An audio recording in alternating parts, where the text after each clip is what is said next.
Women Making Moves, where we celebrate the moves that women are making. My name is Amy Pons, founder of Unlock the Magic Coaching and Healing. I'm joined today with Mita Mallick. Mita Mallick is a Wall Street Journal and USA Today best-selling author. She's on a mission to fix what's broken in our workplaces. She's a corporate changemaker with a track record of transforming businesses and has had an extensive career as a marketing and human resources executive. Mallick has brought her talent and expertise to companies like Unilever, Pfizer, Avon, Johnson & Johnson, Carta, and more. She's a highly sought-after speaker and business coach to startup founders, executives, and public company CEOs. Her highly anticipated second book, The Devil Emails at Midnight, What Good Leaders Can Learn from Bad Bosses, comes out September 30th, 2025. Mita, welcome. Oh, Amy, it's so good to be in conversation with you. Thank you for having me today. Oh my gosh. Every day I'm like, when is Mita? When is our conversation? Here we are.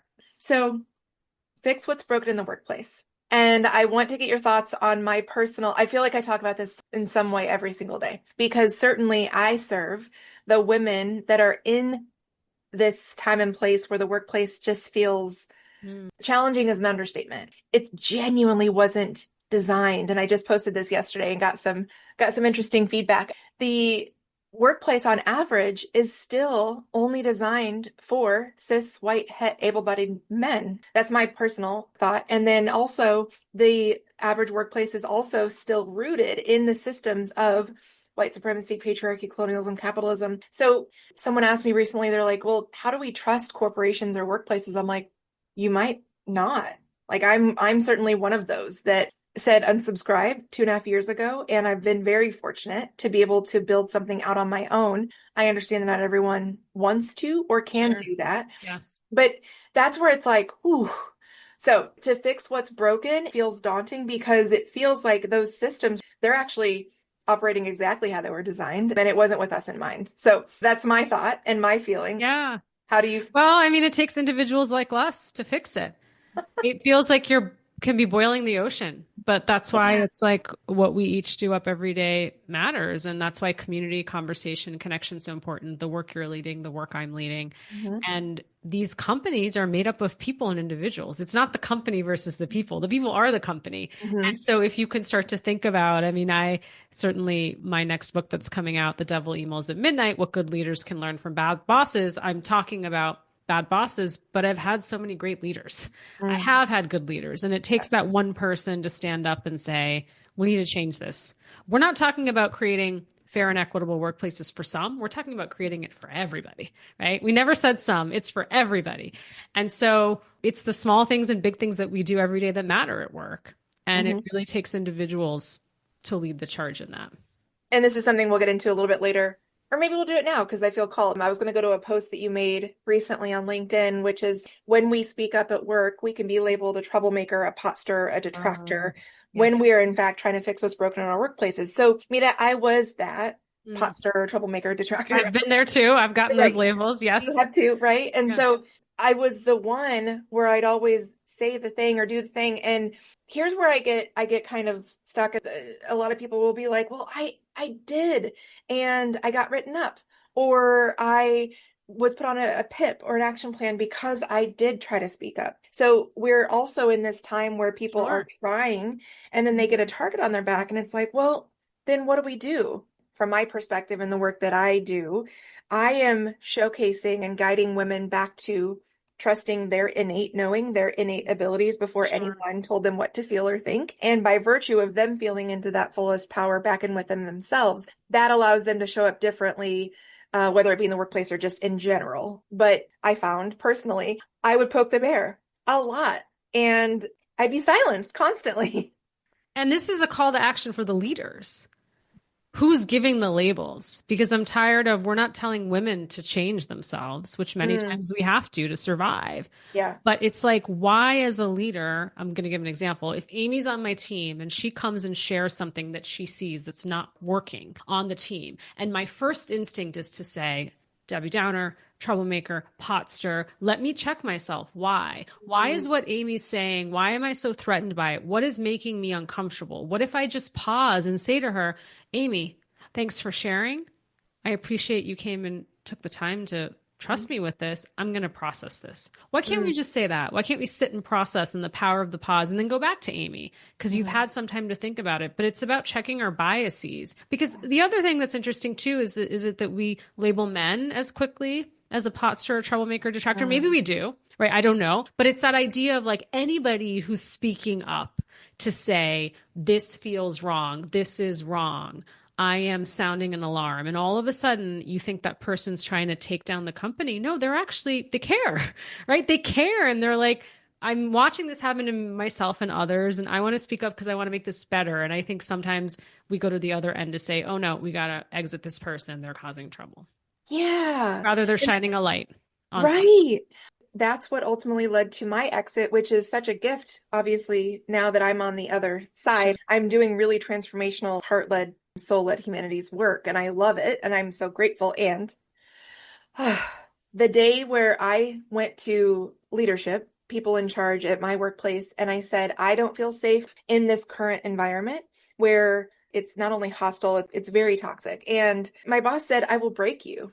Oh my gosh. Okay. No, you won't actually. And what he meant was, I will break you of, well, he said, I'll break you as a white woman. What he meant by that was me as a white woman coming in as white savior and fixing the workplace. He was like, I'm going to break you of that. And I was like, oh no, today's my last day. And that's what beautifully led to my journey today. That hurt Mm, because I thought I was going to be retiring into the sunset with this organization. And so that was unfortunate. And it was also a gift looking back. But I love what you're saying so much because the moment I said, I don't feel safe in this workplace, in this environment, the person took it that I was attacking them personally. right. And I said, no, this is rampant. This is across every team. This is a cross-functional Sure. dysfunction. And how can you help me with this? Because I'm a well-intentioned leader. And actually, I was more than that. I was like really disrupting a lot of things, but I certainly became the problem.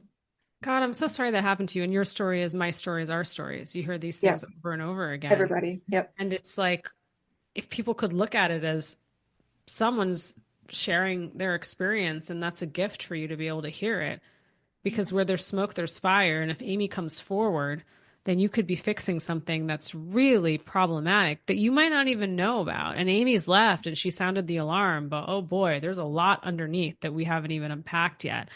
Because now that Amy's left and raised her voice, other people are like, well, Amy said something. I'm not saying anything. That's I'm not exactly what saying I'm going to happened. be, yeah, I'm not saying anything because I want to keep the job. I want to keep the paycheck. And listen, it's very easy for me to preach and say, yes, you should speak up. Yes, you should do these.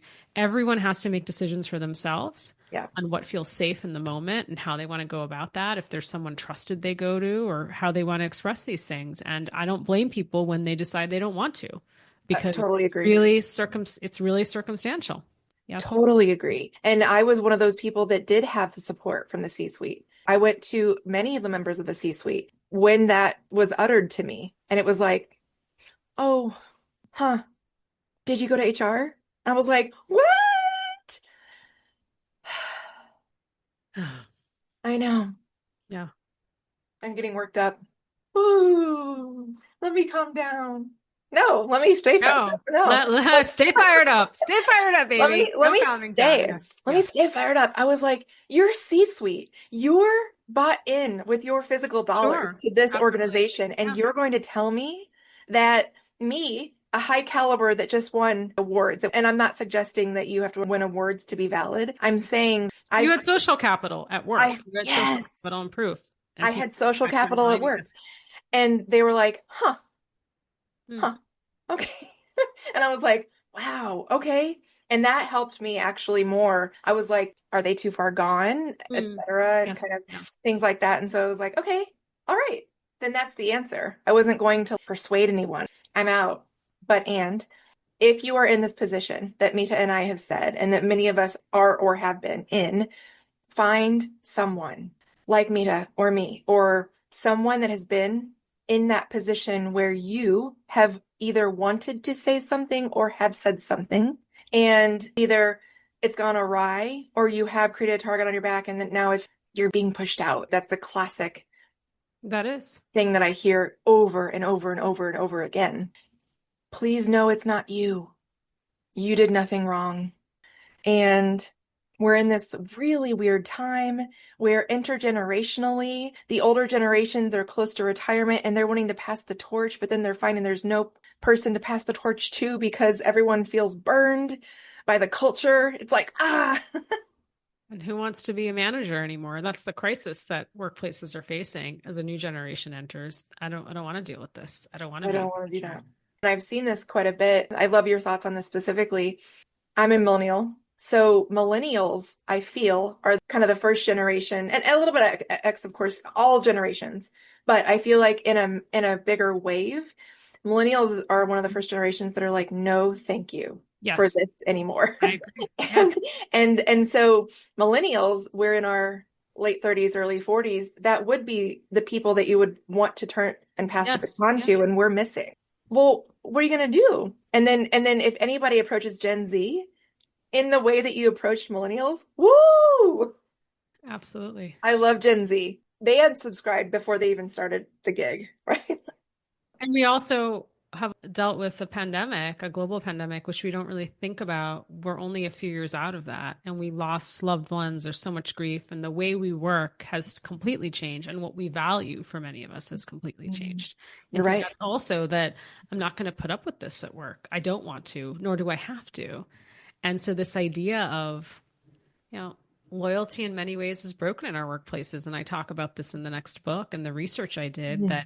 that, back in the day when my father was working and it was like a pension and this loyalty that you show up for your company and your boss and you give everything and they show up for you in return and you'll work there 30 years and like game over, right? My uncle leaving AT&T and T and got like a gold Rolex, like what? After like 40 years of service. And now it's like, tomorrow I could lose my job. And so Mhm. that sense of loyalty is broken. And so then people are more willing to speak up, stand up and say, I'm Mhm. not going to take this anymore. And I have choices.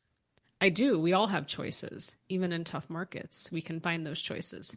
May each and every person that's experiencing any sort of workplace trauma, may you find your choice. May you feel into what Yes. your choice would be. I love that. I love that. Ah, that's what feels, and I'll speak from my experience. That's what felt was taken from me when I Mm, was in that experience. I felt like any choice was taken. It's not that it wasn't, that was my valid experience. At the same time, I didn't have the capacity because mm. I was so worn down. I didn't have the capacity to kind of step back and say, wait, how do I create my choice here? And when you start to lose pieces of yourself every day, you don't realize it until so much of you is gone. And that's tied to confidence and how you feel about yourself. And then you don't see choices or possibilities, right? Because when you are full of confidence and understand your value and worth, there's so many choices and possibilities. But Oh, people can take that away from you by chipping away at you. And that's what makes it so difficult with workplace trauma and rebuilding yes, yourself and finding those yes. pieces again. Yes. Yes, you're right. I get really excited. I'm smiling so big because when you feel back into your unique brilliance and Yes. you feel that with every ounce of your being, you see and you actually feel that there are infinite possibilities and choices in front of you. Absolutely. Yes. And that's the power, that's the magic. Yeah. It's amazing and beautiful. Love it. Speaking of beautiful and magical, how did your book tour go? I saw all of your amazing coverage from around the world. Yes, Amy, but that was 2023. We're in 2025. That wasn't last year. No, but this is how time flies. Yes. It was great. I mean, the book did really well. It made the Wall Street Journal and USA Today bestseller list, and I want to be a career writer. And so I have a second book coming out. And the second book was inspired by this idea, Devil Emails at Midnight, what good leaders can learn from bad bosses, that bad bosses aren't born, they're made. They're a product of their life experiences and circumstances. This trauma we're talking about that we put upon each other, it's very easy for me to talk about, and I have, and we just did. How do you survive workplace trauma? How do you survive a toxic boss? How do you spot a toxic workplace? But what if you're contributing to that? What if you're contributing to it? What if you looked in the mirror and you're like, oh, like I have toxic bad behaviors. And I go through in the Devil Emails at Midnight, I chronicle 13 bosses, I've changed details and specific things and the stories, but I talk about different behaviors of bosses that I've endured and survived. And the 13th boss is me. I include myself as a bad boss. And so that is really, as I think about the journey I've been on, thinking about how we can fix what's broken in the workplaces, bad bosses and bosses make or break inclusion, right? Your boss Right. has a disproportionate impact on your career. That's just how it's set up in corporations. And so, when I've had a good boss, a great leader, God, I'm soaring. The sky's Right. the limit because they help Yeah. me see the choices. They Yeah. help me see the possibilities. And a bad boss is soul crushing. It is soul crushing. And I've had in the book, as you'll see, 3 bad bosses who really impacted my mental health Hmm. out of the many, many that I've had over the years. So I would include myself. I was a bad boss along the way as well. Like I love that transparency. Along your book tour, did anyone come to you and was like, wow, Mita, based on the 13 elements of reimagine inclusion, I realized I was doing X or I was the problem. Did anyone come to you? People did. Yeah, people did. That's cool. People came and said, this resonated with me or this resonated with me. I hadn't thought about this. Like I actually did that and I'm thinking about these things differently. Hmm. Particularly this idea of intent and impact. I think it's really something that, oh God, is more important than ever. Like, in the intent versus impact equation, it's like Mita, want to do this for Amy. And I'm so focused on the I versus how you might feel about it. I'm going to go all in. And then I'm surprised that you're upset about what I did, or I'm surprised that it made you uncomfortable, or I'm surprised that you're not happy because I actually never checked those things in balance to say, have I asked her how she would feel if I did this? Have I thought about how she might feel? Have I actually gone through that equation and balanced it? Because I'm guilty of this. Sometimes it's like, oh, but it was good intentions. I had good intentions and they fell flat. Well, no, you didn't check yourself. I didn't check myself, right? To Yeah. really understand, were those good intentions about Amy or was it about me trying to make myself feel better, saying that I was trying to show up for Amy? So does it land with you when I say own your intention and your impact? Yes, both. You have to own both. You just can't say, well, I did this and check the box. And I'm like, well, that's Amy. Amy's being too sensitive. Amy didn't understand. Amy isn't grateful. Amy needs thicker skin. All the excuses we make for ourselves because we want to really feel good about our intent. The ask of humanity in this space and time is one of an energetic space, which is go into your own truth center first Yes. and understand what your truth is. Always unshakable truth Love that. core is before Wow. you start to venture out into the world. Yes. And it's this radical self accountability, if you want to call it, or radical self-acceptance or radical self-love.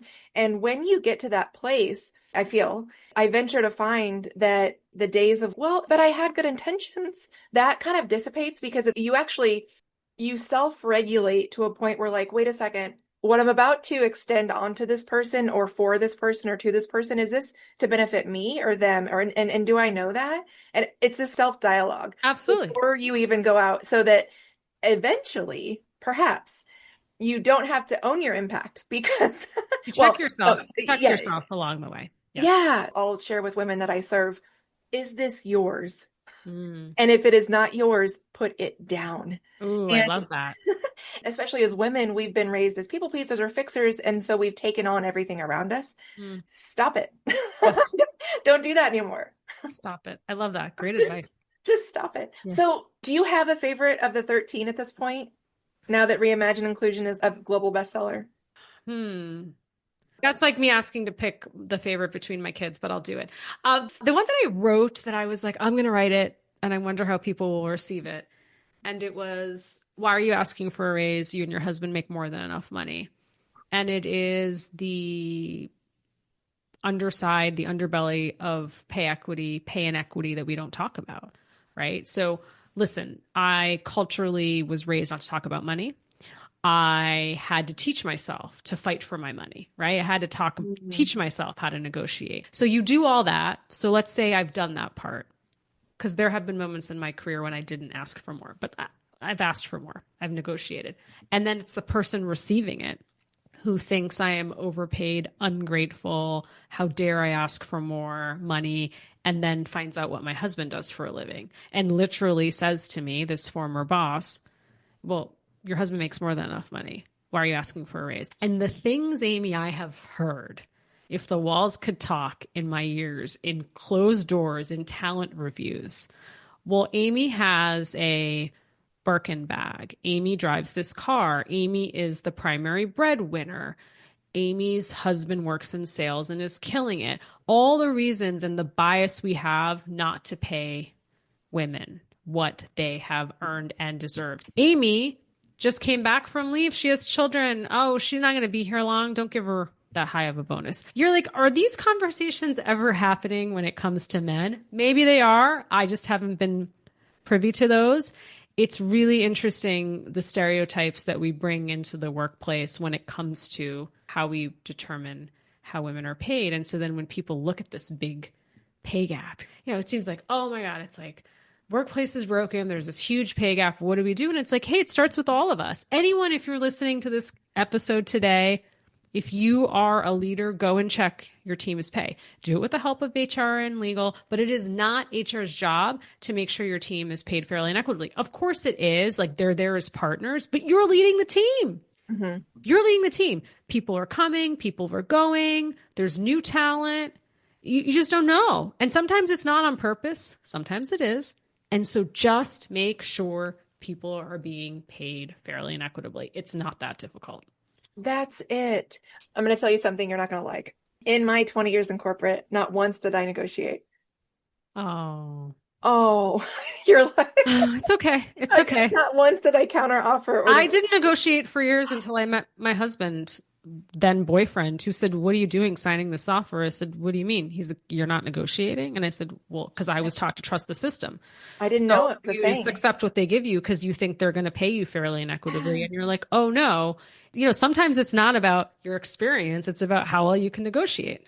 Oh my gosh. And how it's received, right? How it's received by the person on the other end. So I give myself such grace and gorgeous. Yes. It's okay, Amy. I've been there too. We've been there, but listen, that's okay. That's why you do this and you're sharing everything you've learned with others. But what I did do is every time that I went into a new team, one of the first things that I did was I got into the system and saw what my team made.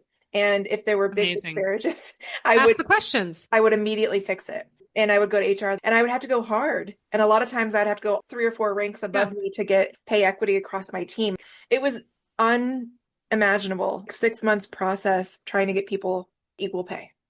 But that's what we do. We fight for it. Because you fight for someone the way you want someone to fight for you. Yeah. You would hope that your boss would do that for you. So be the boss you didn't have when you were growing up. If that's, I say that to myself all the time. I can be mad and sad and upset about all the things that have happened to me in my career. And I am, but I want to do better. So I'm going to make sure that I am that boss or strive to be that boss that I wish I had had. Yeah. Same.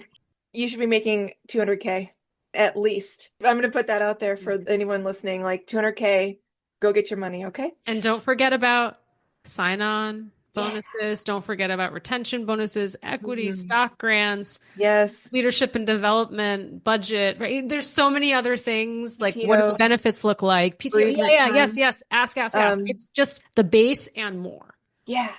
And I love that you and I both are saying this because neither of us were taught that. Like, no, we weren't. You get what you get, and that's it. Yeah. Well, this has been such a beautiful half hour already. Okay, shifting from Reimagine Inclusion, which is Mita's first book. Check it out. Go get it. It's amazing. It's behind me on my bookshelf. I just had it with me, but I love it so much. Okay, shifting into Devil Emails at Midnight. I'm assuming you've been emailed at midnight. And I want to share a story with you about my first big corporate gig was for Babies R Us, Toys R Us, May They Rest. Although Toys R Us has made a resurgence, but Babies R Us. Babies R Us, yeah. Babies R Us was such a special brand. I love them so much.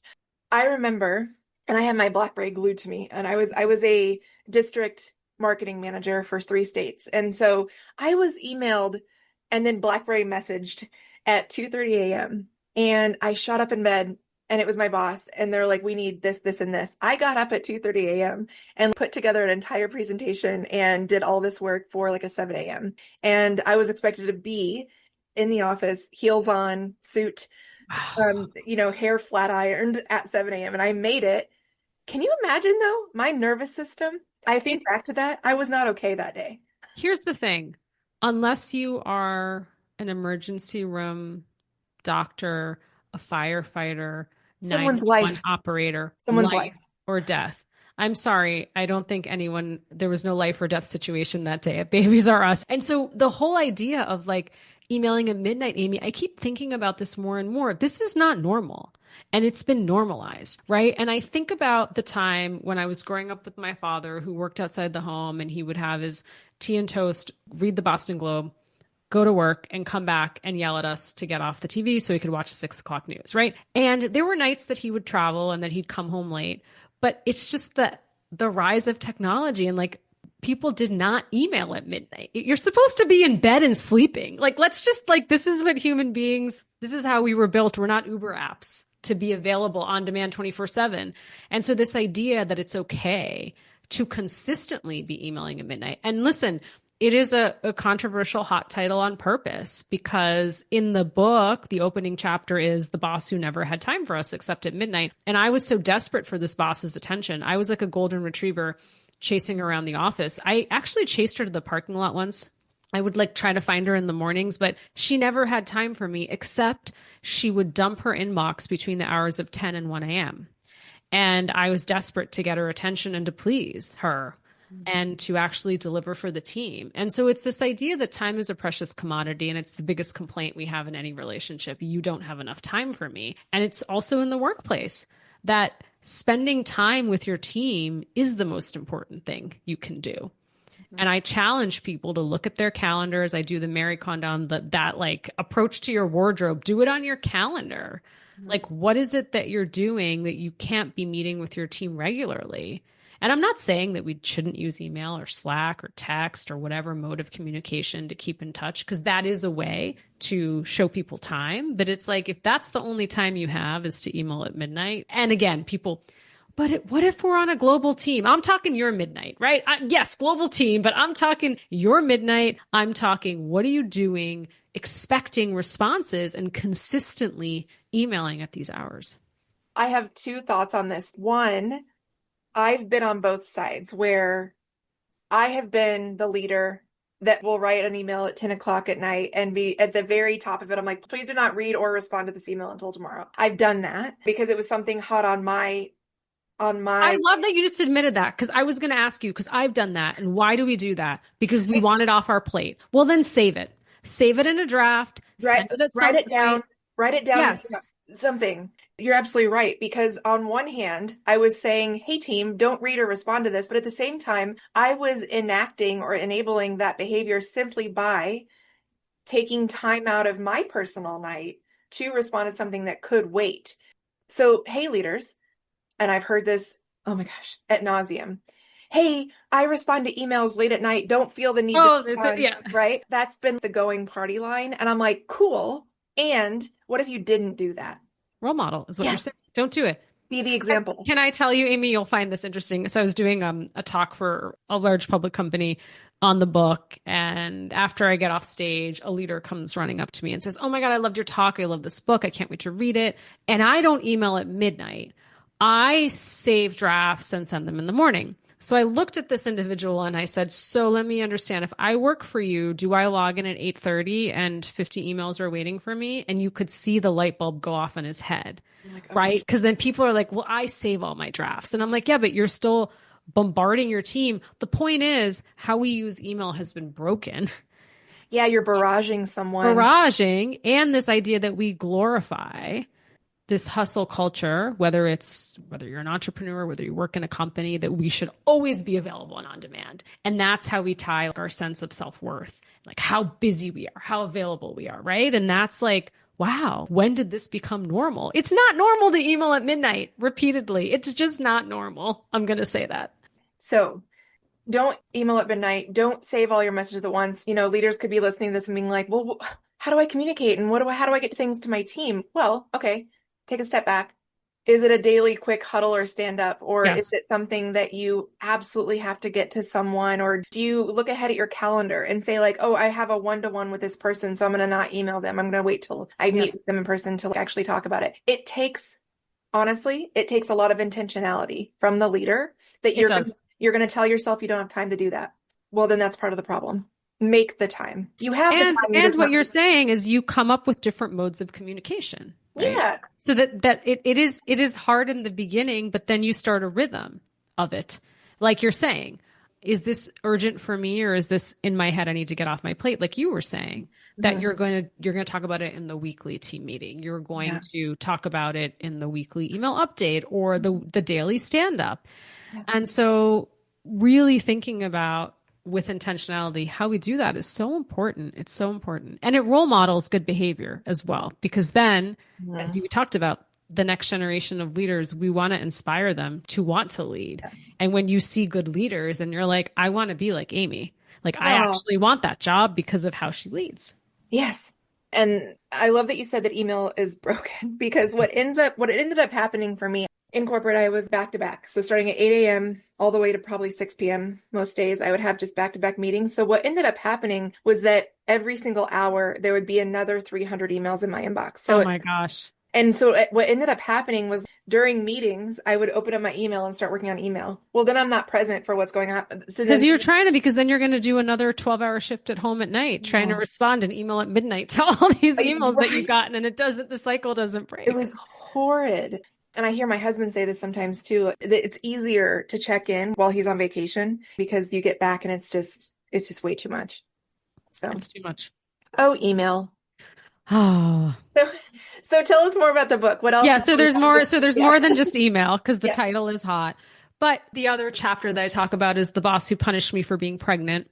And this was a boss who was a woman leader and had children and was one of the leads of an employee resource group and was public facing individual who talked about advancement of women in the workplace. And I think this is important because it's not just men who have bias against women. It's everyone who can bias against women. But it's this idea of as soon as I got pregnant, I was sidelined, right? And I was still able to work. I still wanted to work. I still wanted to run these projects. And I was quickly sort of cast aside. A promotion that I was up for, gone, major presentation, you don't have to do that. And slowly just being chipped away at, even though I was still there for several months.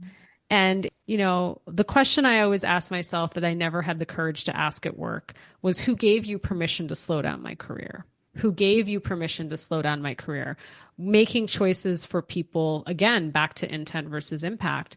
And a lot of them come, and I've had them. I certainly have cultural stereotypes and norms I've been raised with of what we believe a woman's role is in society and how we've been raised. And then that comes into work, whether we think about it or not, right? Like making choices for women without asking their permission. And so the pregnancy piece, I mean, there's the motherhood penalty, there's the fatherhood premium, which is very simply put statistically. My husband and I have been married. We have 2 kids. For every child we've had, he makes more money, he attracts money, he's more stable, he's more committed, he's more ambitious, and I am a disheveled mess. And for every child I have, I make less. And this is statistically Right. research has shown. And the pregnancy penalty as well is real, right? That women are seen as less committed to their careers when they become pregnant. And particularly interesting when they're becoming more visibly pregnant if they're carrying a child. And so the research also, I talk about that as well, and the penalty in the workplace. I got something interesting. I mean, I chose in this life not to have human children. And it was interesting after I got married, it was almost like people were wanting me to have a Yep. baby to like get me out of the way. That's amazing. And I hear that from many of my friends who don't have children, women in particular, who there's that bias as well. Well, why don't you have children? It's none of Yeah. your business. Why don't you have children? When are you going to have children? What's going on? Clock is ticking. It's like, why is this relevant to what I do Mhm. at work? Why are these questions relevant? Just don't ask that question. It is so incredible to place value on another human being because they're a human being. Mm, Just start there. And then because I've always been a bigger person, they're mm. like, "Oh, when are you due?" And I'll be like, "Oh, I'm just fat." And I made it just as uncomfortable. I'm like, "I'm just fat." Good for you, because it's just not appropriate questions. And some of these questions, where I check ourselves is, do men get asked these questions? Right. No. And so My that's the husband. bias as well. Like, when are you having children? What's going on? When are you getting married? All of these things that, again, it goes back to sort of the origins of what we feel like women should be doing in Hmm. society and their roles, particularly at home and families and community, and then that Hmm. translates into the workplace, whether we realize it or not. It's Yeah. buried deep inside of us, and it comes out in some of these moments when you're making decisions. Yeah, it really does. Place. Whew. So you've already presented on the Devil Emails at Midnight. What kinds of feedback have you been getting? And anything interesting that was a surprise? I am really encouraged and surprised by the number of people who have had early copies who've said, I've behaved this way, and Mm, you've given me some food for thought. And that's been exciting that people have said, like, I'm looking in the mirror, which is the whole point. Why did I write this book? Is that if we all showed up to work tomorrow and thought about one bad behavior we could change, particularly if we are in a position of power, imagine how different our workplaces would look. So that's been really encouraging. And listen, anytime you put out art into the world, it's a little anxiety ridden. You wonder, are people going to like it? Is it going to be well received? But like my writing, Amy, it's heavy on storytelling. So I think the yeah. stories will really draw people in. And then it's like, what do we do about these behaviors? Sometimes I think and feel that the generations that were only taught how to do work based on the auto industry back in, 100 years ago, Manufacturing, yeah. manufacturing, sometimes I feel like those generations that only were taught that way, I want to get still with them and say, if you could create the workday that benefited you the most and your family, and like Yeah. what do you hold dear? Mm, Have they ever been created that safe space to be able to share what's on their heart? yeah. And what if we were able to do that? Because sometimes I look at the four big generations that are in the workplace and they're wildly radically different. And a lot of millennials are unsubscribing and then Z. So Yeah. like, again, who are we going to pass the torch to? It's the older generations that were taught and have further created the workplace the way it is today.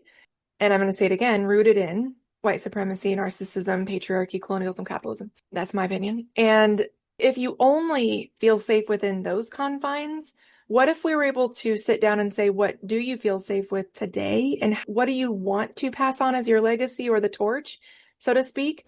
And are you willing to listen to what the younger generations I need think that's a beautiful to question. feel, Yeah. to feel into their own? And I also think about the generation, which I talked when the devil emails at midnight. We talked about manufacturing, right? And we Mm, talked about loyalty, right? So, many people in that generation didn't question any of these things we're questioning because they were pretty much given loyalty, unwavering. In return, you're going to yeah. get a steady job, a steady paycheck. You're going to make more. I'm going to take care of you. You're going to get a pension when you retire, Union. all union, all of these things are going to be protected. And then Mhm. all of a sudden, you see from a US perspective the rise of globalization and things shifting really quickly, and that loyalty from is no longer a two-way street. It Mhm. doesn't exist. And so then we start asking these questions, but wait, now I'm supposed to stay silent for what? Why? Like, why did I allow my voice to be muted in this way? Now I have questions about this because I'm not seeing what I was promised. Yeah. I'm not Mm, seeing what I was promised. right. It's awesome that so beautiful that you're on the forefront and pioneering this conversation specifically. As we start to wind down, Mita, you and I have both met so many people in charge that behind closed doors, they don't love, enjoy, agree with the way that their day to day or the workplace is operating. Yes. And outside of closed doors, they will say anything. I've talked to well-intentioned leaders who are like, oh, I don't dare. I don't dare because I just want to get my retirement and go live my life. Mm. Great. And what if by any degree you could look back and say, what does everybody need from me on my way out? Absolutely. What's the legacy you want to leave? What's the one thing you want to change? One thing. So if you could get into a room, and you probably have, but getting into a room, the one or couple that see what needs to happen for the generations behind the C-suite to come forth and feel really good about the workplace environment, but also their own value and worth in the workplace. And in that same room, you have the people that only feel safe in the one way. Yes.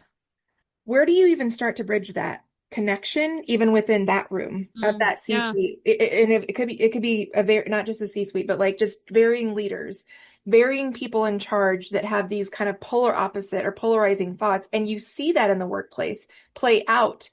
What ends up happening is the culture goes toward the more conservative or the more Sure. copy paste Yeah. regimen. So, what does that room look like? And what does that discussion look like? As let me claim it, as you have the chance to have these. Have a chance. Yeah, absolutely. Listen, the individuals who are not interested in the conversation we're having, whose hearts and minds aren't open yet, I'm not going to start with them, right? I'm going to start with people who are open or who in the middle, right? And I can have these conversations with. And listen, we're in a precarious time right now in our country, in the world. And I want people to think about, do you want to leave the next generation worse off than what you had? Is that what you want for all of our children, right? For all of these leaders, is that what you want? And most people, Amy, particularly in the C-suite, as you get more and more senior, it does become about legacy. It does. Like you Mhm. can get them on the legacy piece because it's like, I've done everything. What else is there left to do except think about what I'm leaving behind? And so that is where we really start to get people. It's the heart and the mind, right? To think about what are the ways in which we can do. Because here's the thing, the mind can understand the data, the research most of the time. So you can understand what's happening. But like, how do you get them at the heart to think about, I want to leave this better than I had it? I always say to people, be who you needed when you were younger. That famous quote. I can sit here and complain about all the work experiences I've had. So can you, but we're trying to do something positive with that and to make the workplace better than what it was for us and how we found it. Ah, the beautiful connection between head and heart. Our brains aren't meant to keep us happy. They're meant to keep us Mm. safe and in the Yes. familiar. The way that I ask the most stoic senior executive, I'll ask two things like, how's your heart? And do you get the Sunday scaries? And they'll give Mm. me like a gobbledygook answer. And then I'll be like, okay, now tell me for real, for real. For real, for real. Yeah. And then they'll tell you. And Yeah. they'll be like, oh, and you feel them soften right in front of you. That's what I'm talking about. I don't know that they've ever, and again, I'll broad brush. I don't know that we've given that or they've been given that throughout. So Yeah. it's like, Absolutely. if you can be that for somebody and like put your ego aside for a minute because you see that they're the problem, Yes. just be like, hey, what do you need to feel safe in this moment? And it's amazing how you see kind of like the humanity melt back into their Love that. existence. Love that. So amazing. Mita. Thank you so much, Amy. Mita, where can we find you and how can we pre-order The Devil Emails at Midnight? The Devil Emails at Midnight, What Good Leaders Can Learn from Bad Bosses. You can Yes. pre-order on Amazon, Barnes& and Nobles, your independent bookseller. You can find me on LinkedIn and also mitamallick.com. Thank you so much. Thank you. Closing remarks as we wrap up.